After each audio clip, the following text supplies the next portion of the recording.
Hey, this is Rob. This is episode 125 of the Folly Coffee Podcast. Let's get it brewing.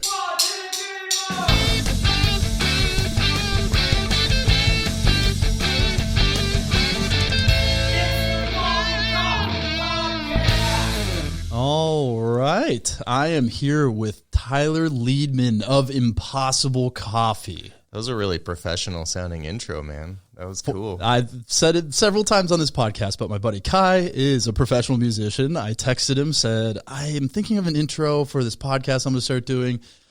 Here's the idea I had, and then 5 minutes later, he sent me that final audio. It was like something like this. I was like, no, exactly that. I'm going to be using that.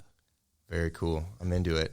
So we have known each other for quite some time at this point, all the way back to really, I think your True Stone days is when we first met. Yeah, we've been around. We've both been around for a long time, but just kind of in that sort of Minneapolis coffee scene where you sort of rotate around each other and you do the like nod, at the thing. Well, it's funny you say the nod. I came up with a recent discovery, and I think this is something that a lot of dudes know, that the nod, I learned recently, if you don't know someone and you're walking down the street, you give them a down nod. If you do know them, you give them an up nod. Mm-hmm. I recently made a discovery while delivering on Friday that it doesn't mean you have necessarily know them, but if you share similar tasks or if it's clear that you're doing a similar thing, it becomes an up nod situation. Because I was delivering coffee, there was someone else delivering, and they gave me an up nod. And so I added that to the list of nods and how this whole thing works. No one ever teaches us these things, but it is something that we all know for some reason. I've been trying to perfect my side nod, sort of I know you, but I want to show you something cool. Ooh, the nonverbal. Come check this out over here. There's the one to the right, and then I've been trying to figure out what the one to the left indicates. Now, that's not why I have you here today. I have you here today to talk about Impossible Coffee, but we're going to go all the way back to the beginning of your coffee story. But before we do that, just explain. So you started a brand new business, and it's really in the early stages still, and the timing was really fortunate for Folly that you happen to be starting this business at the exact same time as us needing the exact services you offer. So tell me about kind of how you explain to people what Impossible Coffee is, and then we're going to go all the way back to the beginning of your coffee story. Wow, that's exciting. Well, I think Impossible Coffee is... It sits inside of this special niche that doesn't, in my experience, didn't really exist. So I'd worked at True Stone in many capacities for a very long time, True Stone Coffee Roasters in St. Paul. And I worked with a lot of coffee shops, and I realized that one thing that a lot of places were struggling with, even at the roaster level, at the coffee shop level, whatever, is having some sort of a quality assurance program or just a way to make sure that your coffee tastes good and your equipment works and your baristas are trained, that was coming from a source of, expertise or someone who had the time to pay attention to it. Because a lot of times those finer details that people put in their coffee programs that really make them stand out are afterthoughts or the thing that comes, once you've done all of your other business stuff like accounting and hiring and just everything else about running a business, and you run out of time to make sure that the coffee, which is ostensibly the thing that you're there for, is doing what it needs to be doing. So it seemed like a need that was unfilled, and I had been kind of in a burnout phase, in a rut, just based on a lot of the things that were going on in the world at the time. And so I thought, why don't I back away and think about what I really like to do and what this industry really needs? And that's the long answer to the short answer of why Impossible Coffee exists. And the timing of it with Folly was just perfect because Folly's still on paper. It's me and Jeff. And as we're picking up these new cafe restaurant customers, we're realizing, we're the ones that have to get them set up. Working with equipment suppliers is great because they can do the install, they can do all these things, but you're kind of lacking on do we trust the tech that's got all the equipment knowledge? Do we kind of trust them to have the knowledge to be able to dial in our coffees and our espresso? And so ultimately, the way we had it set up is they'd do the install, and then Jeff and I would go in and dial in. And, we've got some experience doing this, and we can get the coffee tasting great, but it takes us a long time. And it's usually at the end of our workday, and it's usually something that takes us way longer than we would hope it would. And we realize that over time, the quality assurance piece is going to be missing. It's just we don't have the capabilities or the capacity to be able to constantly be checking in, to be servicing the equipment, because we moved into the equipment game last year. We purchased out our distributor of all the equipment, and we now own the equipment at our customers. So the timing could not have been better. We'll get more into that later. But let's now go back and I'll just say it, build your credibility as to why the second you said you were doing this, I was like, let's talk, let's make this work, because knowing what I knew about you, I was like, this is exactly what we need. Somebody with the expertise, the passion, the knowledge, the palate to be able to do all these things that we needed as a business. So what was your first experience with You're coffee? buttering me up, man. I don't know. I'm just a guy who likes doing a thing. But, I mean, so I grew up around here in the Twin Cities and went off to college and got my undergraduate degree and all that, all that hoo-ha nonsense. And I came back to the cities as an educated adult, trying to figure out what I wanted to do in the world. And my sort of stopgap, just way to make money in the meantime was I got a job at a coffee shop, just as a barista, kind of that sort of romantic, wouldn't it be cool to be the guy that works at the coffee shop and is a writer on the side and, sort of builds his career there. And the more I started working with coffee and interacting with the people that were kind of in that world, all the way from the customers to the coworkers to the people I was buying coffee from, roasting coffee from, and just the whole world, it became really fascinating to me. And I started to realize how big this coffee world was, that, the people that you purchase your cup of coffee from at a cafe are sort of the tip of the iceberg of that whole industry. And so I worked as a barista for a while and eventually decided that I just kind of wanted to be a coffee person. So I started my first cafe in 2011, and that was called Dewey's Cafe. It was in a library in the south suburbs.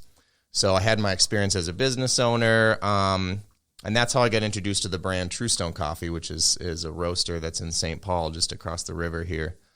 And I sold their coffee for a while, ran the cafe for a bit, and eventually sold the business, kind of floated around for a little while, and then True Stone got in touch with me and asked if I wanted to join on, and this was probably 2014 or 2013 or something like that. So, the years start to add up as you as you gain experience. And when they initially hired you, you said you were kind of running Dewey's, you were doing some sales for True Stone. Is that the capacity they brought you in on, is to do sales for them, or was it a more expansive role than that? No, they brought me in to put the coffee in the bags. I was the packager, production assistant, just the most entry-level position you could possibly imagine at True Stone, which was, was fine for me. I was still, 25, 26 years old, and still kind of figuring out what I wanted to do with my life. And so it was a great decent wage job to just kind of pass the time and make a little money.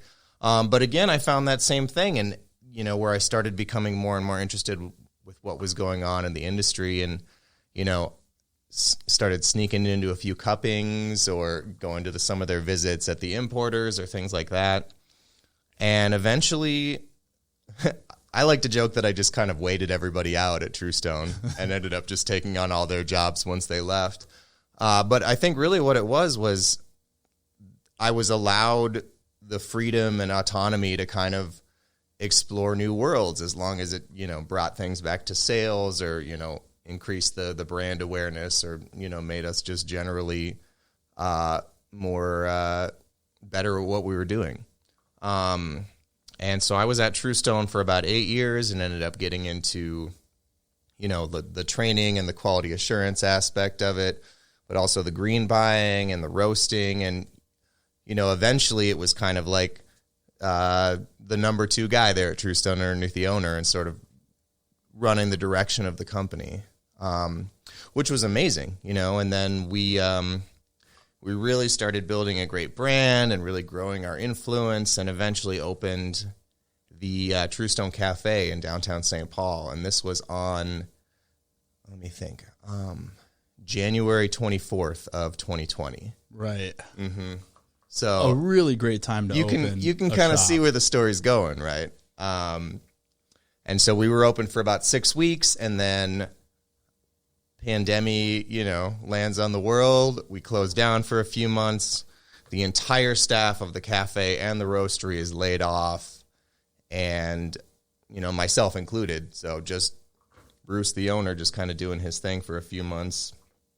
Eventually we reopened, but, and I don't know how into this story you want me to get, but, we reopened and with a very small staff, and I ended up taking on a ton of responsibilities there, doing the roasting, doing the sales, running the cafe. And, I think just like a lot of people around that time, I got burnt out to the point where I sort of had to step back and reevaluate what I valued in coffee, and I was able to pull from all the things that I did at True Stone, which was, traveling around the country and around the world and really getting heavily, deeply involved in what's going on in the coffee industry and developing my palate in such a way that I felt like I could, translate that to an entire world and be that sort of impartial taster for a bunch of different people. So that's one of my favorite parts about Impossible Coffee is that I'm not tied down to a specific company's style of roasting or flavor. And so I can kind of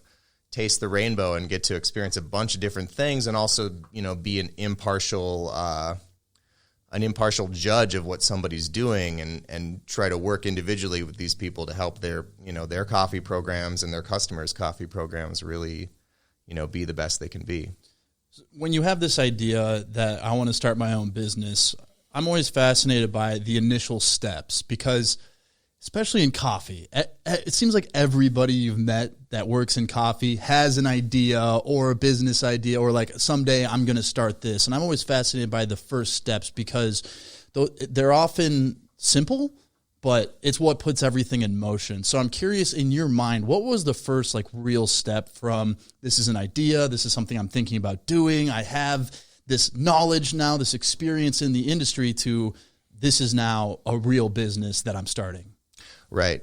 Yeah. The way I described it, it made it sound like it was just a very seamless transition when really it was, I put in my resignation at True Stone and spent a few weeks trying to, get everything together for them to be able to carry on without me. And, I spoke with a few of my friends in the industry, Joe Morocco being one of the people that I was talking to has been kind of a mentor to me over the years. And he ended up connecting me with a roastery in Idaho called Doma Coffee Roasters. And we were talking for a while, trying to decide if there was a job for me there. I didn't really feel like moving, that far across the country. I'd just bought a house, just got married, that whole thing. So I was trying to figure out what I wanted to do. And they said, well, why don't you come down and do a training session for us? You're a Specialty Coffee Association certified trainer, so you can get us our certificates, and we'll just kind of hang out at the roastery for a week and figure that out, which was great. So they flew me out. We did a big barista training session, and we did like a whole 5-day kind of regimented certification schedule. And at the end of it, I was just like, this was one of the best things I've ever done in my life. And I organized it myself and I put it all together, and hell if I didn't pull it off, for the most part. And so that was the little spark that told me maybe there's something there. Maybe this is something that a lot of people need. And it wasn't just what I was frustrated by when I was working at True Stone, but it was a frustration that tons of roasters all over the country have, is we don't have somebody who's like an expert to come in with, the clout of a certification behind them, or with just the experience to be able to come in from a level of expertise and help an entire staff, get better at what they do. Sort of find the spots in there where somebody needs help and fill those spots. Yeah, and the reason it made a ton of sense to me and why I was like really excited when you told me about it, because sometimes someone's like, hey, I'm thinking about starting this business, or I am starting this business, and it's like, I wonder if this is going to be enough work, or if this is going to be something that's sustainable or ongoing. But when you explained it to me, I was kind of looking at our situation and being like, we at Folly have, of course, needs for this. But I was kind of thinking about your business and being like, But that has to be the case for so many small to mid-sized roasters, shops, whatever it may be, because when I look at kind of our business and I look at where I'd like to go with Folly and what are potential things in the future that we might lack that other larger roasters with more resources have. And one of the key things is always like customer education, equipment maintenance, and just quality assurance. Because it's like you said, a lot of people, a lot of businesses, the quality of the coffee is an afterthought. But here's the thing, if you have customers serving your coffee, this is going to be the first time most people are ever trying your coffee. If it is diluted, if it is too strong, if the grind size is wrong, and that's the first cup of Folly somebody ever has, they go, I had the coffee at so-and-so, I don't see the big deal. I'm never going to go buy a bag. Right. I'm not going to tell my friends about it. There's your big logo on the wall that says proudly serving Folly coffee, and it just tastes like junk. Yeah, and you're like, oh, but you can't, obviously you can't be there to explain them. Actually, no, it's just this brew. We dialed it in. Come back and try it again. They're going to be like, no, next time I'm here, I'm not going to get a cup of coffee. And to the service that you have to like small to mid-sized businesses is, it's not either it's a lack of resources for small to mid-sized businesses, or it's just not enough work to hire somebody full-time. And so you run into this issue where you're like, okay, we don't have the resources to hire somebody for this. And even if we did, it's not enough work to keep somebody Monday through Friday having enough work that it's a worthwhile spend and the ROI is there. And then you approached us and were like, here's something I'm doing. Do you have a need for this? And it was at the exact time that I was like, this is the exact need we have. And I got really excited about the business because I love businesses where you notice a blank space in the market. And with the way specialty coffee is headed, there's going to be more and more small to mid-sized roasters. I always compare it to craft beer. It's like, I think that with the popularity of any category, local brands become more popular, but as more brands pop up, you're going to run into more competition, and I don't know if you'll see another Intelligentsia, another Stumptown, Onyx now kind of on the final wave of this, of like a huge national brand like you're seeing here, but you're going to see it broken up much more like regionally and locally. And I think you're going to find a lot of companies that are looking for this. So that's where I got really excited about it. Yeah, absolutely. And, I think there's this small business mentality that people have where they're like, well, I'm going to just do everything myself. I'm going to work to my complete and full capacity. And why would I pay somebody? Guilty. Why would I reach outside for something I could do internally? And so one, there's the issue of burnout. But two, there's also like maybe it's better if you have an impartial person coming in to taste your coffee or just, look at your equipment setup or your wholesale program and have some sort of impartial opinion about it. Because it can be really easy to get locked into the bias of like, this is how I roast the coffee and this is what it tastes like. So I'm coming in from not only a part of a place of impartiality, but also having been around so long and currently working with a bunch of other people to have a better sense of, what's going on and what trends you need to keep up with and what, people are excited about now. And the impartial nature of your business, it's like, so let's say we hired somebody to do what you're doing. There is a weird pressure of being an employee that's like, obviously if you've got a good business and you've got it set up in a way that communication is clear, so hopefully this wouldn't be the case if we hired somebody like this, but in some companies it's like, bringing up bad news can be kind of like, oh, I'm the one bringing this bad news. Don't shoot the messenger. But also, you wouldn't know about this if it wasn't for me. So now I'm the bearer of bad news, which, quite frankly, if you're doing equipment maintenance, it's going to be a lot of not great news. There's not a lot of time you go in to check on a machine that's been running for a year and been like, great news. It's better than ever before. Mm-hmm. It's always like, here's the 4 or 5 parts that need replacement. It's good. But here's the things that we should be doing and moving forward. But also, if you're talking about equipment you own, it's an investment. And so you should be doing these things. And the last part I was going to say, I think with the increased quality of coffee, and, we work with a supplier that does a great job on the equipment side, on the installations, all that good stuff. But like I said, is there a person in there that has worked as a barista, has been involved in green purchasing, in roasting, in dialing in espresso, having experience with a variety of different origins, that I can explain the flavor profile we're going to. And by the way, they work at a distributor on the tech side of things.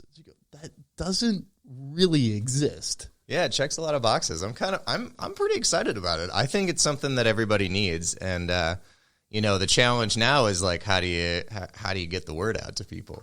Yeah, because I can work with people at all levels too. It's not just like a roaster like you guys, but I have people that I work with that are just independent coffee shops that have me come in, on a regular basis, and whatever coffee they're purchasing, I'm just there to, I'm there to help it out. So really, the growth potential of the idea is infinite. It's just getting the word out to the right people. It's the marketing side of it that gets. Hear that siren? Yeah, it is what it is. Apparently, there was a bear loose in St. Louis Park yesterday. Maybe it has to do with that. Oh, for real? Yeah, I was like, cool. Bears is something I have to add to my list of something to keep in the back of my mind. But kind of the final point to it is like, that's the difficulty of starting the business. Is I was reading this, or I should say listening to this book recently that I found really interesting. It was called The E-Myth, and the E stands for entrepreneur. And almost every small business that gets started by someone who's a great technician. And this means that they have the great technical skills that they go, hey, I'm really good at this. I'm going to start my own business doing this. But there's kind of the three different parts that make up a great business owner, is that there's the technician side, which almost everybody's great at, but they kind of did a deep dive into small businesses, and then they determined that there was the manager side. So can you manage the business, all that like fun, sexy stuff you were talking about with like accounting and all that good stuff. And then the entrepreneur side, which is, it's kind of gained a cliched label, but really the idea of an entrepreneur is like coming up with creative solutions. And this includes marketing.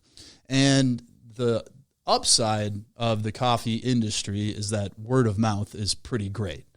The downside is that with the coffee industry, if somebody figures out something they like, they're like, let's not spread the word too much because we like having access to these resources. So I'm curious, as you started, obviously we were a customer because we knew each other.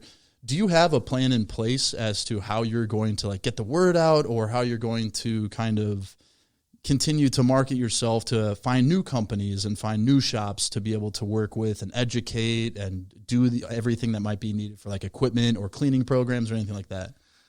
Yeah, well, I've been really lucky thus far that almost every, new opportunity I've had as Impossible Coffee came from some kind of a word of mouth thing, Maybe I sent an email out randomly, but the jobs that I've been able to get and the clients I've been able to gather were just because I was known as, the guy from True Stone, or, I was known hopefully now as like the guy from Impossible Coffee that, helped Folly out or helped, any of the other people that I work with out. And so it's funny you bring that up about, other small businesses that need to learn how to outsource and figure out what they want to do. I think that eventually I have to like find that line where it's, because right now Impossible Coffee is just me, it's me going and doing all the service calls and planning all the trainings and all of the, whatever little social media or marketing stuff that we have. So I guess the answer to your question is kind of deciding when I get to that point where I can expand the team and have somebody that handles marketing and have some associate trainers or some associate techs or something like that. So that's the growth model as it stands. Or it just becomes like a fun, passion project where I just have a handful of curated clients, and those are the people that take up all my time, and I make sure they do a great job. Because there's also that thing of like, you don't want to grow so much as a business, and this probably applies to everybody. You don't want to grow so much where, you have such a wide net that you're kind of doing a mediocre job at like 1,000 things. I'd rather be the company that's doing an amazing job at like 4 things. That's a really good insight, because I think a lot of people when they start a business, they go, the faster I grow, the better. And you go, in a weird way, that will ultimately be the end of your business. If you grow faster than your ability to provide the original great service product that you came up with, if you can't maintain that quality to keep up with the growth, then all the customers you have, guess what that word of mouth is going to grow into? It's going to go from great, doing a great job, like as advertised, everything's great, to the word of mouth of like, I wouldn't hire that person, probably grows faster than, unfortunately, positive word of mouth. Well, I bet you and Jeff must struggle with that too, is like, you've been just the two of you and like maybe a couple adjunct people for a very long time. So yeah, and we made a very similar decision going into this year. We had customers that expanded on their own, and you were a big part of being able to take that on. But even with that help, we realized that it's like, hey, let's spend a full year not with growth as the priority. Mm-hmm. And that's a weird decision to make when you're like, there are potential opportunities to pursue, but let's not. And let's spend a full year. We've got Tyler now at Impossible Coffee doing all of our QA, doing all of our maintenance, working with our customers to keep everything. Let's do that for a year and make sure that works. And the good news is it is. It's been a pleasure, by the way. I'm a big fan of what you guys have done. I always thought that your like super minimal kind of roast catalog of just 3 or 4 different things was such a cool, interesting way to do it, and so much more accessible than a lot of coffee companies.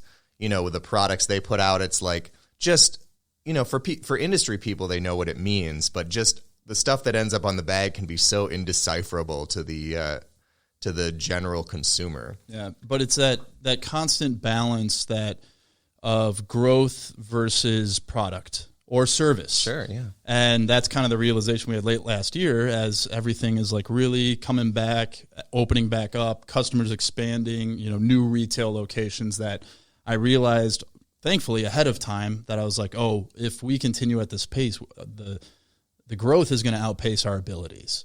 And so working with you was one of the first major decisions of like, what would be probably the biggest difficulty we face? And that was maintenance, quality assurance, education.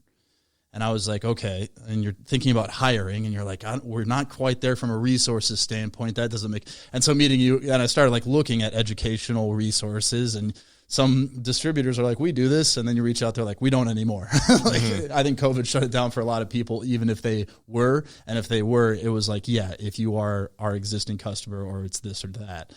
And so that was one of the decisions, and I think that's a good place to be, and that's the problem you want to face, is having to think about growth versus your service.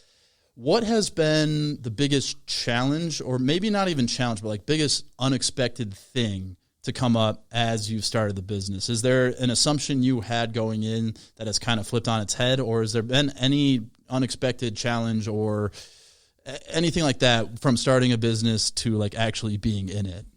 Sure. Yeah. I mean, there's always a big difference between the like theoretical, like God dream you have about what your business is going to be, and then what is the practical way of running it, and what are your sustainable, let's call them revenue streams, right? And so when I started it, like I said before, with that story about going to Idaho and doing that great training, you know, that was the dream. Like, I want to book people for like 5-day, multi-day, like super immersive. Let's get as deep into coffee as you can on like a practical and theoretical level, which is awesome. And I still do those, and they're wonderful. But, you know, what you come to realize over time is, if you're working with a lot of these smaller and medium-sized businesses, you know, maybe they don't have the resources to invest in sending 5 people to a boot camp for 5 days. And that's okay. So you have to find a way to serve those customers who still want to be better. So what has really become important for me in the last, like, I would say 6 months is getting a better understanding of the equipment and the tech side of thing, so, which is something I was always able to do, you know, relatively well, but understanding that, you know, servicing equipment and the like 2-hour, at least we're going to show your staff the proper way to like clean an espresso machine, if nothing else. Even though that's not the like really cool, sexy, fun, immersive stuff, that is the thing that at least keeps a lot of these businesses from sinking below a quality standpoint that you don't even want them to be serving the coffee. So it's that's been the biggest surprise to me. Not surprise necessarily, but that's been the biggest shift in perspective I've had is, you know, I'm not only serving the people that have a week to give away and do the deep dive, but I'm also trying to help the people out in underserved places who just, don't have any idea what they're doing, or maybe don't know that they don't have any idea what they're doing. Yeah, and so you can come in a simple way and help them out too. It's the game of telephone. When you talk about like the original staff, they've been trained, they have the good cleaning procedures, serving procedures, milk steaming, good techniques for all the drinks. And then there's a little bit of staff rotation, and maybe the person with the most coffee knowledge is at a different location or has moved on. And then the person telling everyone else how to do it, learn from that person. So now you're learning from someone who learned from someone else. And then all of a sudden you realize after a year, if that happens 3 or 4 times, all of a sudden the cleaning procedures are kind of the 3rd, 4th game of telephone of like, this is how we do it here. Oh, it's hilarious to me. Like one of the things that I love to do is I'll, kind of be doing a training and showing some people some basic stuff.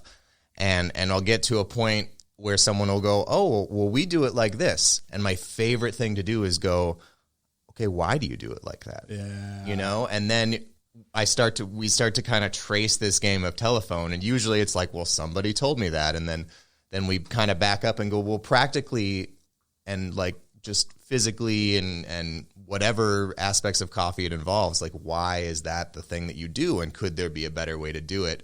And where did we get this knowledge from? Coffee is one of the industries, especially barista life, where there's a lot of just folk knowledge floating around and telephone. And this is how I was trained in. And I never really thought about it any deeper than the person who was making $2 more an hour than me told me that's how you're supposed to do it. And what are you going to do in that position if you don't have the knowledge? Be like, are you sure? You'd be like, no, this is just how it's done. This is how I was taught. And that's where the QA piece comes in. That, even recently we had a thing where it's like, hey, we're set up here now, but noticed a couple things, couple cleaning procedures that need to be done better. So that over time it doesn't hurt the machine, so that it doesn't become like built up. Because espresso machines, you see the pictures, you hear the horror stories of like, when was the last time you guys ran this through the system? And they're like, what do you mean? Just clean your machines, people. It's the number one thing you can do to improve your whatever you're doing, like overnight. Just clean your machine. And most of the time, it's just, I didn't know that we need to take off the screen and scrub that. That's a really common one, because that's not an intuitive thing to know that, once a week or so, or however often you recommend, that you should be removing that screen and deep cleaning that. And that is an area that just builds up very quickly when you're talking about espresso getting pushed up against that and pressurized water getting pushed on top of that. And then it sneaks up and you're literally getting like pucks formed on top. And then it's like, why doesn't this taste the same or pour the same as it did when we got this thing a year ago? Yeah, totally. Yeah, I would say if there's any baristas out there listening right now, just go and unscrew that little screw up in your group head and look underneath the dispersion screen. Or unscrew the little tip on the end of your steam wand and look at all the buildup in there. Because a lot of places you would be amazed at the little things that just have gone forgotten. Yeah, and it's the things that visually you can see. Those are intuitive. You can be like, okay, if the tip of this wand is dirty, we need to fix that. But what about the inside? What about over time, if you're not using the Cafiza to clean up the inside of it, not Cafiza for the milk. Oh, they call it Rinza. Rinza, that's the one I was thinking of. The blue stuff, the plug for Ernex. And so the Rinza, it's like if you're not using that to get the inside of the wand, that it's like you said, you get that sweet smell, and you're like, it's not like you're gonna lean your nose up under the wand and give it a smell every night if it's not something you're thinking about. Yeah, and so that's what we were just talking about. Is like there's the really sexy, cool stuff at the upper levels, like tasting that beautiful Gesha coffee that smells like a bouquet of flowers and tastes like orange juice. And then there's all the way down to just the basic practical stuff. And you need to start there before you can, you need to have a basic understanding of that fundamental stuff before you can really feel comfortable up there at the top level too. And that's part of the difficulty, is why we all probably got into coffee. If you're really excited about the high end of coffee, you got into it because you had that cup. You had that cup of coffee, or you got a bag of beans and you tried them, and you're like, oh my gosh, this is incredible. I want to know. And they're like, it's like Cool Roast Curves had the meme go like semi-viral about, it was like two figures, and it was one like me tasting the first cup of coffee that tastes like that's how blueberries, and then it was the small child, and it's like me ruining my career and pursuing a life in coffee, and I'm like, but that's how it is. Is like that's what gets you excited. And maybe if you're like me, you'll end up forever chasing that impossible cup of coffee. Yeah, exactly. But it's not. You don't look at a barista behind. It's like you said when you got that first barista job. It's like a sexy, cool looking job. But you go, most of it is cleaning. Most of it are the kind of boring things that if you go to a place that has a great cup, they're doing all these really boring things, and it's all the procedural stuff that makes a shop really great. And then it's the knowledge on top of that to be able to dial in, to be able to do those things that a lot of shops, it's tough to find baristas that have expansive knowledge on how to do that.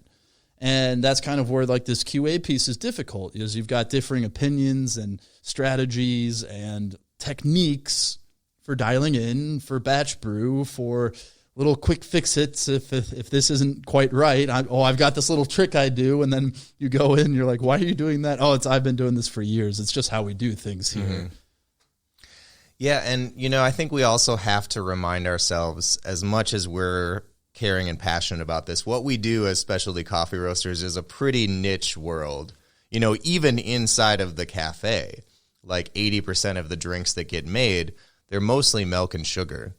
And the coffee aspect inside of it, even if you were like tried so hard and just got the grind perfect and got the water perfect and just made everything amazing, most of the time that drink is going out and being sold to someone who's not necessarily paying attention to the extraction percentage and the delicate, whatever notes are on top of there.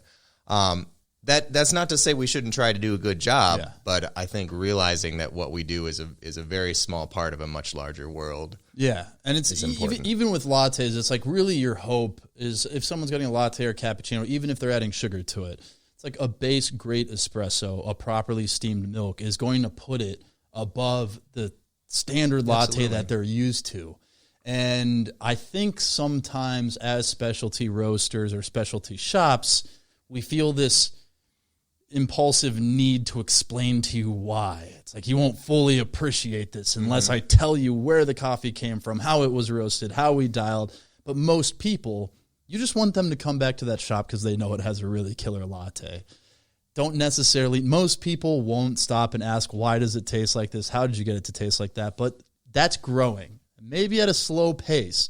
But I think the curiosity behind coffee, especially I think COVID had an effect of more people at home, realizing how hard it is to make great coffee at home. I think the curiosity is increasing. But again, if you miss that opportunity if there's a layer of coffee behind your espresso screen, if you've got a wand that is not properly cleaned, it's all these things are going to affect that end cup that people are getting. Yeah, well, one thing I tell people too is, even if the customer who's drinking the final beverage that you serve them, even if they don't know all the nuanced details about what you did to get there, there is still a subconscious understanding that they have that whatever they're consuming is good, whether they realize it at the top of their head or not.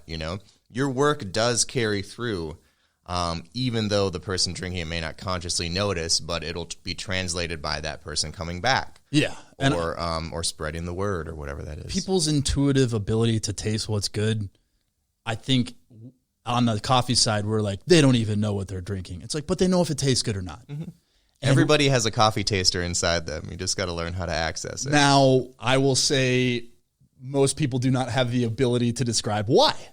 You'll ask 10 people outside of the coffee world, what are you tasting with this? And you're going to get 10 different responses. But before you do that, you go, do you like it? Good. I've said this before on here, that if you ask someone, do you like this cup of coffee? And they go, yes, very much. You go, good. And that should be the end of the conversation unless they ask, because so many times someone gets it and you want to over-explain, and then they're like, well, that guy was weird, or that guy was pretentious, and it makes you be like, I'm just here for a great cup of coffee. Yeah. Well, and people thinks there's so much, so much more specialty stuff that you need to know beyond it. And in a sense there is, but at the end of the day, like, what are we trying to do but make something that tastes good? And I think it's your awareness of that lends to what I think will be the success of your business, because within specialty coffee, like I referenced earlier, everybody's got a business idea, and it's usually focused on that side of it, the high end. We're going to do this, and we're going to appeal to this very specific type of person or business type. And it's important to realize that not everybody's like that. And also it's having a balance of knowing that, like, you know, sometimes there's going to be a coffee that I go, you know, here's like a dark roast we have, and here's the flavor profile we're looking for. If you were like, oh, I only like geishas, and I told you to dial in like a really tasty dark roast, you might be like, I don't like this coffee. I can't believe I'm doing this. But your approach is like, I'm going to make this coffee taste the absolute best it can. And I think that's a very important thing to have, is kind of get excited about the high-end coffees and have that passion, but also realize that there are certain customers that having that coffee would actually probably not be good for their customers. And that's such an important balance to keep, and that awareness that what's going to attract someone from a Starbucks of the world, the Dunkins of the world? Is it going to be a geisha? If someone's used to drinking a really dark roasted French roast, loaded up with cream and sugar, that's their coffee habit. They get a really light roasted, just like high acidity, whatever, they add their usual cream and sugar, and they go, this is so weak.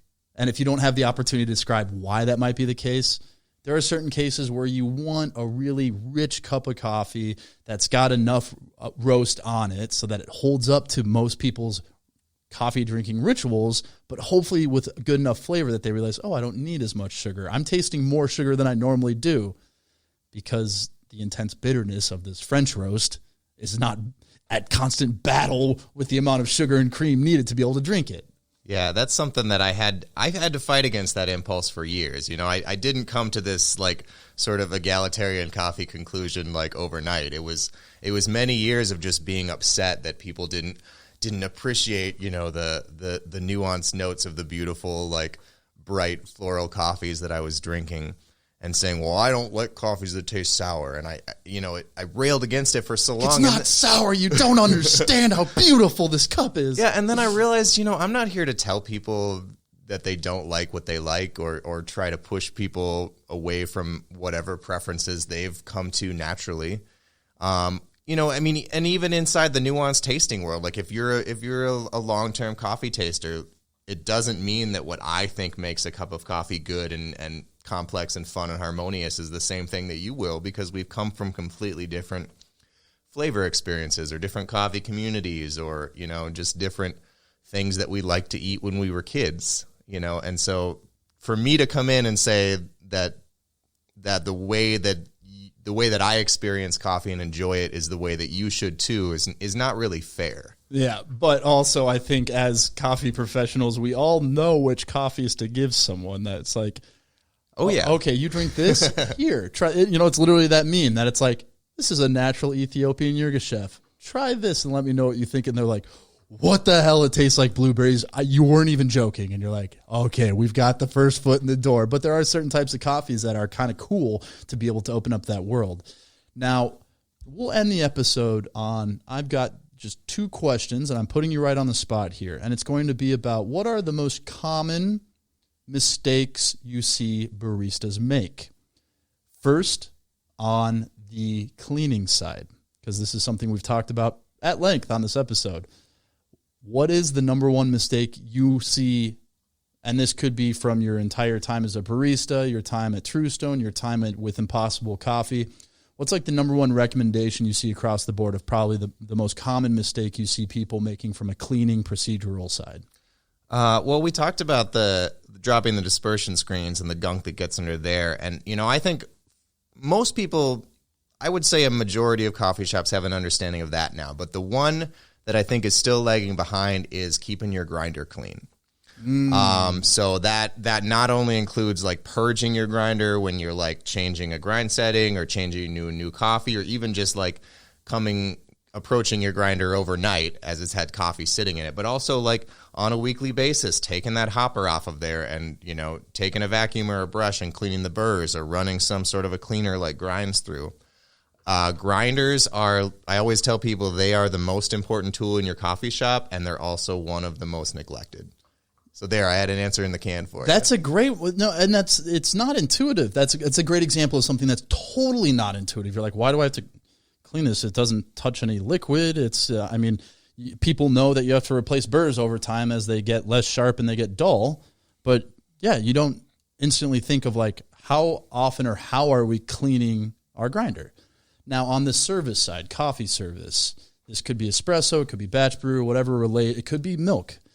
What are the biggest mistakes, or maybe not even mistake, but like you said, folklore that exists in coffee on the service of coffee or the preparation that you see? Gosh, that's a good question. I think that it's related to what we just talked about, but it comes from, I think, assuming that the way you like to do things is the way that everybody likes to do things, and maybe or the way that you learned how to do things is the right thing. So the bigger, broader answer I would give you for that is the being so confident in what you're doing that you don't know what you don't know. And just, relying on that folk knowledge and not thinking critically about the basic steps just because it was what you were told. So I guess the way to answer your question is the biggest service problem you have is other baristas. Now, let me piggyback off that, and this will be my true last question here, because this one is always been interesting, from my time as a barista and even just educating our customers about their coffee menu. Cappuccinos. Someone's like, I like a nice old school cappuccino, nice dry, tons of air, tons of bubbles, basically like the milk is mostly air. Versus the SCA definition where you go, there's actually very little difference between the latte and the cappuccino. The layer of milk foam and the size are really the two biggest differences if you kind of look at the SCA version. How do you handle it as a coffee educator when you run into a customer that's like, we like the old school dry cappuccino with like tons of air, super stretched milk, versus knowing that you probably prefer, I'm assuming here, you probably prefer that like classic SCA style cappuccino. I'm so over this question. It's like the number one thing that every time when I'm doing a training and we get to milk, we have the cappuccino debate. And I've kind of come to the conclusion that like, who cares? So like what I tell people is when the big coffee brands of the world came across, like your Caribous and your Starbucks and Dunn's and whatever, they kind of took a bunch of different words from a bunch of different cultures, cappuccino, cafe au lait, latte, flat white, cortado, whatever you want to call it. And they kind of like stratified these in a way that like all of them are supposed to be very different, have very specific preparation steps, when at the end of the day, they all basically mean the same thing, which is steamed milk and coffee. So the way that I approach it from a training perspective is I say, here's the best way to make your espresso. Here's the best practice for steaming your milk in a way that makes it creamy and sweet and good texture and all that stuff. What you do beyond that is up to you.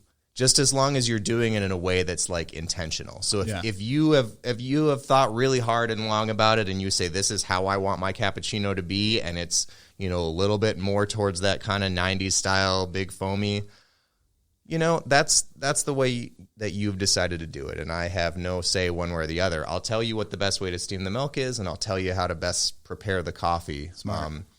But beyond that, you kind of have to develop your own brand and do it in a way that's intentional and not necessarily based on what you saw somebody else do. So almost like, here is the best way to steam milk, and here's why. Because you get the proper caramelization of the sugars in the milk for the best sweetness, the best texture. And then if they're like, we want to do a really big foamy cappuccino, you could be like, well, here's how to do that if you want.